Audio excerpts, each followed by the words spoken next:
that you cannot overcome it. And I'm not the type of guy that is by his nature optimistic, but I'll be 100% sincere with you and will say what I think. And I'll be very ready to listening to you later on and to learn many things from you. We live today in a world where people don't listen to each other. When you have propaganda which always has to appear as a truth, either you follow it, either you immediately become an adversary or an opponent of those that are empowered always to be right and truthful. Changes that are happening are at the fastest pace in exactly the last 300 years. Full Western dominance based on two postulates is almost coming to an end. One which is only half true and the other which is absolutely true. The first half-true one, that the democracy as a form of a political regime established in the West was the lighthouse that attracted all others, both big and small, on their side. The other one is that China and Russia had missed the first industrial revolution and maintained for a long time in force the feudal order that could not bring economic prosperity. Quite the contrary, it led to huge dynastic conflicts and lagging behind of those nations. The exception that confirmed the rule is the big victory, and the exception that confirmed the rule is the big victory and the biggest contribution of the Russian army in the Second World War. But the Soviet Union and Russia, apart from the victory against Nazism, could offer to the rest of the world neither higher living standards nor free social thought. However, in the past 40 years, things have been dramatically changing. In the first 25 out of those 40 years, all indicators and numbers changed that progression imposed by the arithmetic display of growth, and in the past 15 years, the fastest in the history of mankind, just the way it suited geometric progression. What is that happened and that inevitably encouraged changes in the world to such extent that in 2024 the world is completely unrecognizable comparing to the world from 2000? Democracy. Is there more democracy and freedom of expression than it used to be the case 40 years ago in Eurasia? Not counting only the traditional Western partners like South Korea and Japan. No, there is a changed situation in South Korea as well. In Eastern traditional societies, yes, there is. Of course there is. And the first mistake of all of us that are geographically coming from the West is that we haven't noticed how those societies changed politically and in every other sense, and how much they progressed in political system and regime they presented. Actually, we have never wanted to accept their progress, because only one flag of democracy can fly on the Earth's hemisphere, and it is the Western one.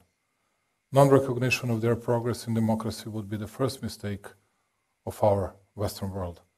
The second, even bigger mistake was the one that we lied to both ourselves and them, that we wanted them to accept the same model and supposedly the same values.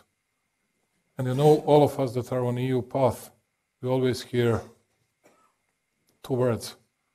One is values and another two words, merit-based. Whenever you ask them, okay, what are the values at the beginning of accession process, the main word was market economy. It was everybody wanted to reach the level of a real market economy because we used to live in a self-managing socialism period of time, but different types of property, not a private ownership, was established as a dominant one, and we wanted to belong to that type of market economy which was a prerequisite for the real democracy, for the new political system we wanted to build, but for the better and more efficient economy as well. At the end, what happened just a few years ago, and here in Switzerland, I got it as a final news. 2015, we started listening from many different circles in the West, okay, market economy is not anymore the basic value of our societies. We should now defend our markets with new tariffs, with protectionism, and that flag, market economy flag, was taken by Chinese. And I was coming to Davos for the last 11 years and was listening very carefully President Xi Jinping's words in 2016, if I'm not mistaken.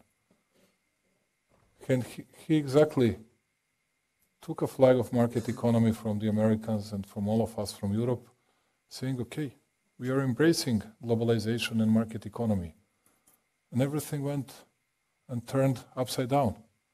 All of a sudden, Chinese, because they had an eye of a tiger in the recent decades, they wanted to change themselves, they changed themselves, they became very successful in their economic model. They accepted all the regulations, all the rules of the West, but when they started jeopardizing our economic successes, we said, now it's all about protectionism because we have to remain dominant and we're going to change the rules. And now the only discussion that we have about economies, it's not how to boost our growth rates. Nobody discusses that. How are we going to secure better loans for our companies and at the same time not to put in jeopardy stability of our public finances? Why our public debt to GDP ratio is around 100%. It's going to be at the end of this year, speaking about Eurozone. In Serbia, it's a bit better at least. When we speak about this issue, it's 46.4. But what we're going to do, because if next year it's going to be once again 0.7 growth rate of Europe, or 0.8 or 1.1, whatever we might say about China, India, many Arab countries, United States of America, they're going to have either twice, either 5 times or 6 times bigger growth. We cannot follow them anymore. But we have no ideas. The only idea we all have is what kind of tariffs we're going to put against the other guys. And now the main discussion is Trump going to put his tariffs on China, on Mexico, on Canada, on Europe, or against all of them, and how Europe will overcome all the difficulties with China because they cannot resist to both the United States and to China, and how Trump will accept the fact that the United States, they have a deficit in their trade exchange with Europe of 132 billion, and he's, as a matter of fact, which is true, very much security protector of Europe, and what he's going to do. And now we have thousands of open questions, apart from all these wars that are taking place in our hemisphere. And it's very difficult to find solutions. And then here, it's easy, of course, to analyze it, having all these data, all these figures like I'm doing today. At the end, before I start saying a few words about Serbia, and don't worry, I'm not going to criticize anyone else in our neighborhood who would like to act differently comparing to the others from the Western Balkans. And I know that at least you in Switzerland are fed up with all of us speaking our stories, revealing the truth from the past and everything else. I know it. And you know it even better than I do. What I wanted to say is that the real issue for us is what we can do in order not to worsen situation in the world. We have now this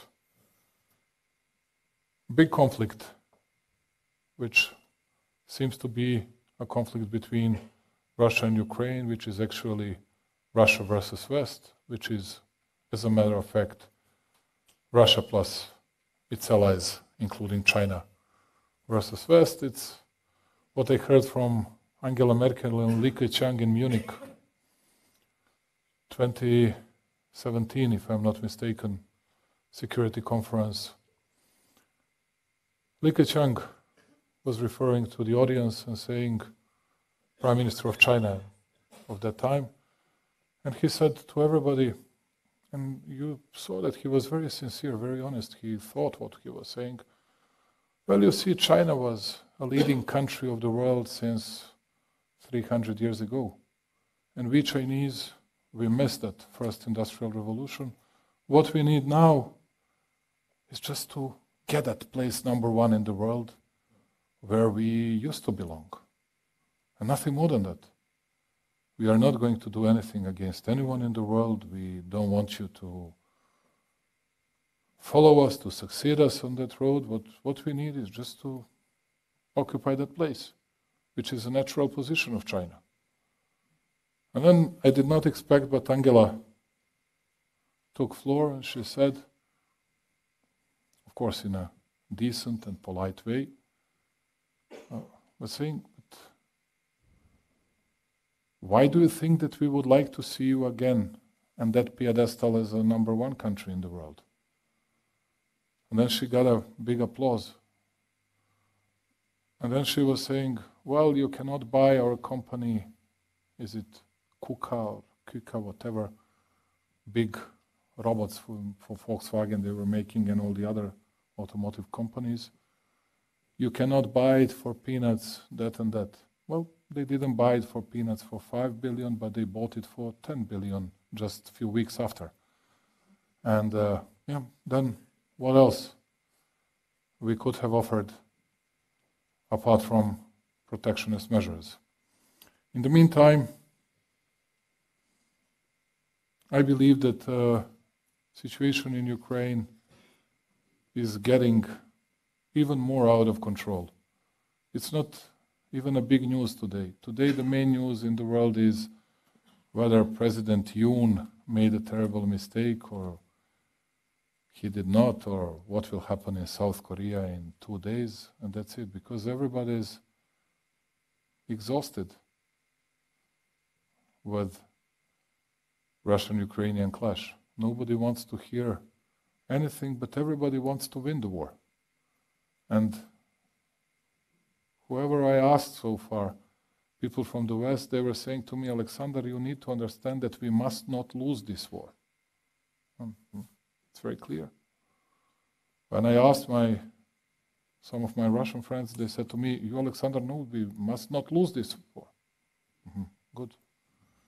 Both sides that are in clash, they must not lose the war, which means that that war will last for a very long period of time, and which means that no one is ready for the really compromising solution.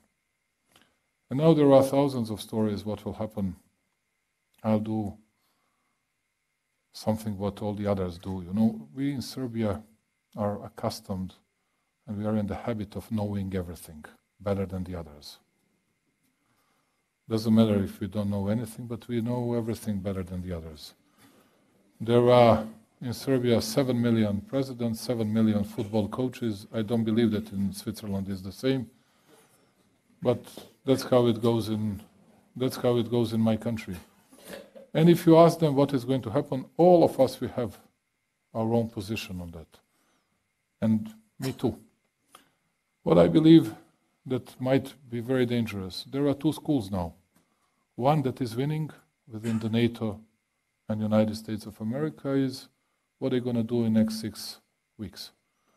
And what I believe they're going to do at the end of this week or by the end of next week, they're going to change their position not only on a tactical but a bit of a strategical level, which means that they will try to aim target and to harm very much Russians regarding their ammo storages, but not only that, oil resources, gas storages and everything else. If that happens, they still believe that Putin will not strike back, that he might hit very hard Ukraine, but not any of NATO countries. That's how I see the situation, and that's what I forecast, that's what I foresee, which you'll be able to see, to notice, to check it within month and a half. But what I think is that Putin won't be very hesitant with stronger strike back. We'll see. But when it happens, then you'll really believe that it'll be a better position for anyone to get the real truce or ceasefire in 40 days or 60 days? I don't believe in that. I don't believe in that. And my proposal in the recent meeting which we had in Budapest, that European political community, I was saying in the presence of President Zelensky, was the only one who was saying that, which is not strange, that I think that we should set a truce, cessation of fire, whatever. As earlier we stop it, well, at least you all will have to sit and to try to attempt to resolving this problem. And I saw that President Zelensky was not very happy with my openly imposed proposal. After 2.5 years, I spoke to President Putin by telephone, and I don't believe that he was... We just in 3 sentences discussed Ukrainian issue. But I noticed that he was not cravingly trying to get at cessation of fire as well. Which means that we'll have further escalation. And at the same time, waiting for miraculous resolution of a problem that will come from the White House. Sorry that I'm saying, and once again, acting like a prophet, which I'm not at all. That's not going to happen. That's just not going to happen. And I'm afraid of big disappointments that might come for all of us, which means that we'll have further deterioration of situation. In the meantime, I'm not sure that this peace established between Israel and Hezbollah and the others is long-lasting peace. I hope it will be the case, but I'm not certain about it. And at the end, I think that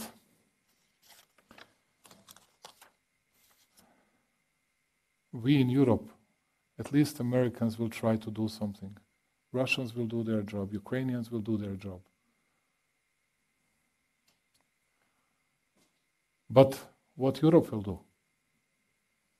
If you ask me, I'm certain that Trump, after harsh comments against China, within 6 months will conclude a deal with China.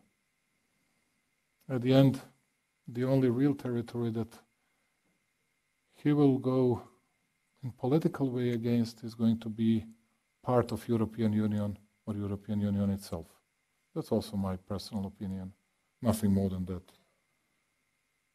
But our problem in Europe today is, and that's why I'm profoundly grateful to Roger, because there are a few places where you can freely say what you think. I was astonished when I saw that Prime Minister Orban was visiting Putin.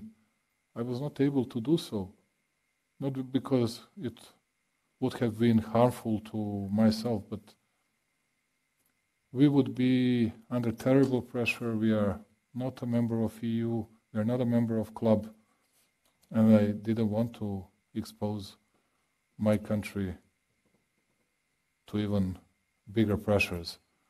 But when I saw all the others that were using Hippocratic language against Prime Minister Orban just because he spoke to someone, And I know, and I'm telling you this very openly, very publicly, that I know at least 2 European leaders that spoke secretly to Putin. They did not inform their public about it. I got it from Kremlin as an information, and confirmed information. But they were able to criticize Orban, and he did it very publicly, very openly. And what was the problem if you speak to someone? What is the problem if you listen to someone? Does it mean that you share all the views with someone? No, it does not. But we need to speak to each other. We need to understand each other. This is something that we lost in the meantime. I'm always, can I recall yourself, can I remind you on something that was happening even in this country 2.5 years ago? Because Serbia strongly condemned an incursion of Russian army into the Ukraine, in the United Nations, OSCE, and all the other institutions. But we did not impose any sanctions against Russia. Because we were the only country that didn't do it. Even in this country, in all liberal medias, it was published that Serbia was getting ready because Vučić is Putin's puppet. It's not easy to direct someone with 120 kilos, believe me. And they were saying they're going to start a new war in the Balkans. They're going to attack Bosnia, they're going to attack Kosovo, they're going to attack whomever you want. And I was saying, no, people, it's not true. But I couldn't reach anybody apart from Roger that wanted to listen, that wanted to hear. Now my question is for all those medias, because they were pretty much sure that it was going to happen. Okay, are you going to say at least one small sorry to Serbian people and to Serbian political leadership because of all these false stories? It didn't happen, it won't happen. And I'll tell you later on why this is totally excluded. On the other hand, I believe that Europe has to create its own politics in a very strategic way. And I believe that Europe is late on this. And I think that many people in Europe, they don't understand the war consequences. They still deal with the stuff in a way that we're going to survive this day, another day, and we'll see what the public audience will say about it, what they will comment, and how we can tackle it on a short term, and that's it. It's going to be worse than hell if this continues. On the other hand, apart from market economy, which was the biggest value of our societies, now another one became a political one, territorial integrity and UN Charter. And I'm not going to speak only about Serbia, I'll just mention it. But what about our sufficient excuse? Leibniz, very famous German philosopher, used to use it. Sufficient excuse, sufficient reason to attack Iraq because of false allegation that they were possessing nuclear weapons. Who cares about it today? What's going on in Iraq? Does anybody of us knows? What was the reason that the West entered Afghanistan after Soviets left? And how it ended? Who was defeated? What was the case in Libya? We were going against dictator? And what we brought to Libya today? And now I'm going to tell you something which you might be interested in. They launched an aggression against Serbia in 1999 because of official excuse for that was humanitarian disaster that was ongoing in southern Serbian province. They didn't get Security Council approval. They didn't get any legal approval from the United Nations, even from General Assembly. They violated UN Charter. They violated Resolution 1244 after the war. But before the war, they violated all the other regulations. Now when they start speaking about territorial integrity, we always ask them, what about our territorial integrity? Because this Resolution 1244 is still in effect. It hasn't been abolished or dismantled in the meantime. But it does not exist. Who cares? And when you come to our country speaking about territorial integrity, yes, we do support, we do endorse territorial integrity of Ukraine, and we're going to be more loyal to territorial integrity of Ukraine than the others, because we have a principled position. But nobody wanted to hear it. Nobody wanted to listen to that, because everybody was saying, well, that's a different story. And when I always asked them, okay, tell me something about the difference in these stories. No, it's a long story. Vučić, you should not be backward-leaning, past-oriented. You should be future-oriented and just discuss the future. Forget what was happening in the past. And my comment has always been, are you going to say the same story to Ukrainians? And they were, ha, ha, ha, always. Now I see they're going to say the same story to Ukrainians. Just wait for the proper moment. Either it's going to be within 6 months or within a year. And then you'll see whether that devil's advocate from Serbia was right or not. And I'll tell you one more thing. When they start negotiating with Putin, and I have already gotten that confirmation, Putin will, rightly so, from his point of view, it's against Serbia's interests, but it's in his best interests, he'll start speaking about Kosovo precedent. Because he's going to sit with Americans around the table and all the others will be on the table. And then he's going to say, yeah, what you did with Kosovo, we did with Donetsk, Lugansk, Crimea, Kherson, and Zaporizhia. Zaporizhia doesn't matter whether you take Russian or Ukrainian language. And then, what is going to be their answer?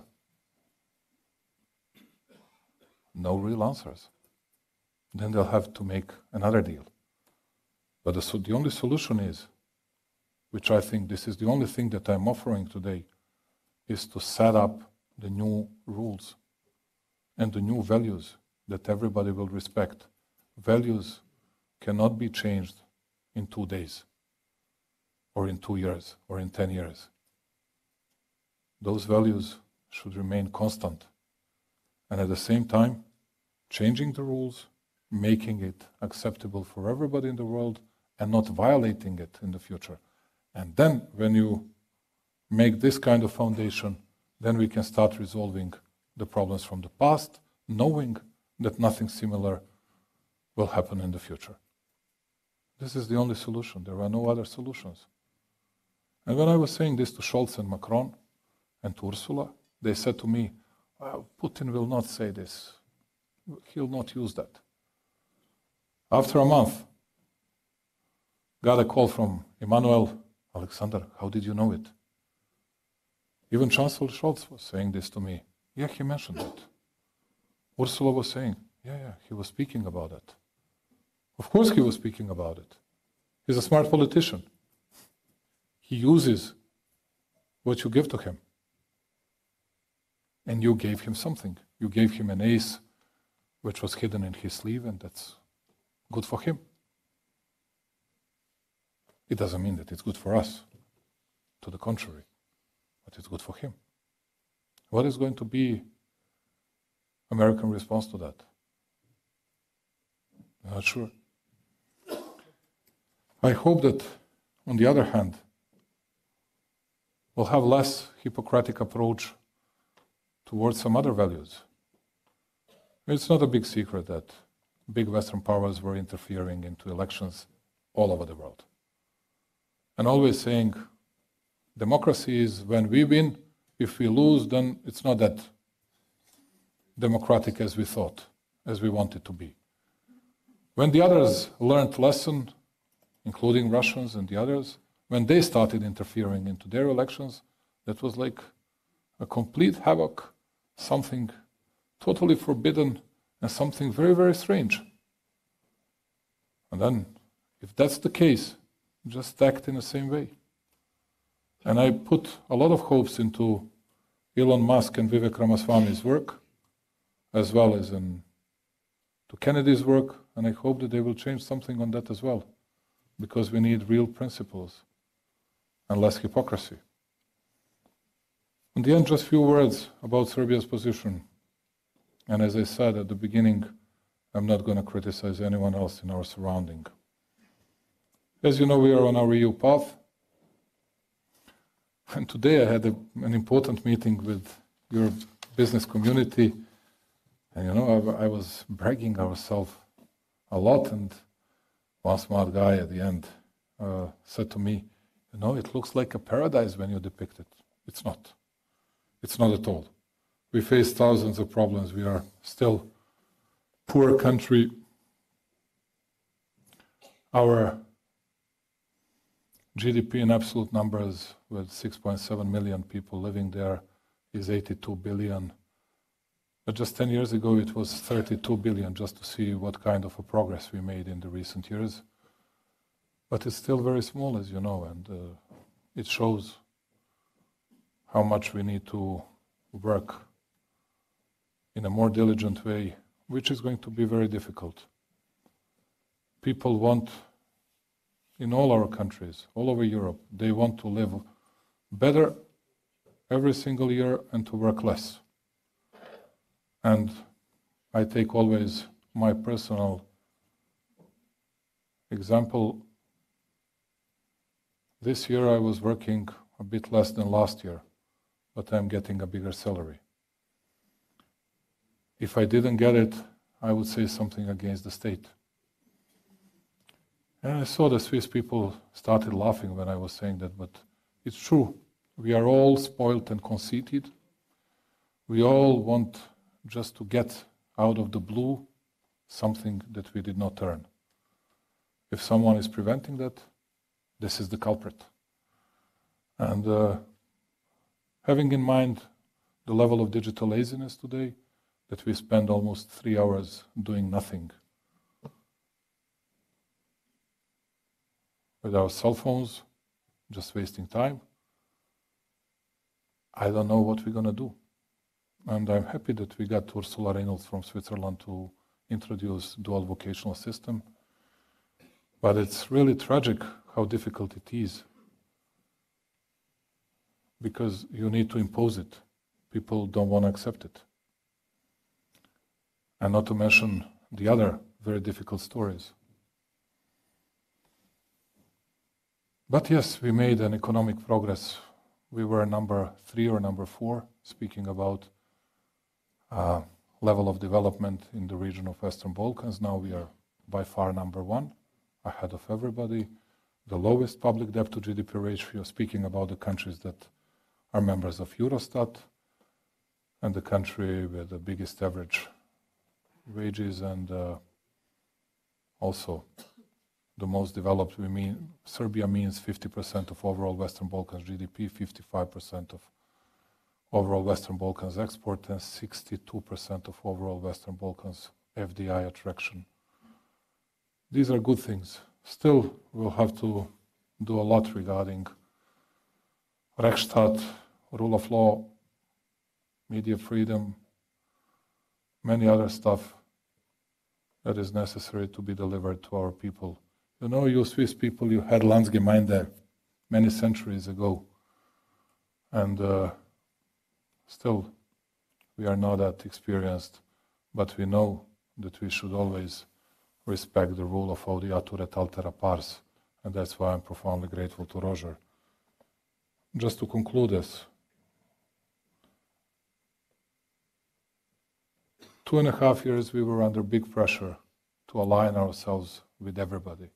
And I was always asking our friends in Europe, okay, if that is so, why do you need our government? Why do you need any governments? You can just text us a message or sending an email, and then that's a decision.